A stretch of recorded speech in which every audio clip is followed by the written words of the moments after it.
Kryetarja e Kuvendit Elisa Spiropali u surprizua mbrëmjen e së shtunës në iftarin e organizuar nga kryegjyshi botëror i Bektashinjve, Haxhi Det Baba Edmond Brahimaj me rastin e muajit të shenjtë të Ramazanit. Spiropali festonte ditëlindjen dhe Baba Edmond Brahimaj, duke zbuluar këtë fakt për të pranishmit, ofroi tortën e përgatitur me këtë rast dhe uroi në emër të gjithë të ftuarve. E uroj kryetarin e Kuvendit të Shqipërisë, e cila ka datëlindje bëhet 100 vjeçe.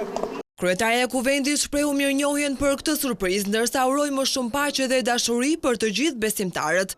Me shumë përullësi, faleminderit baba, po unë përfitoj nga ky rast dhe nga ky urimi juaj për t'i uruar gjithë besimtarëve, gjithë atyre që agjërim të lehtë dhe të pranuar në këtë muaj madhnueshëm, të kemi më shumë dashuri në zemrat tona.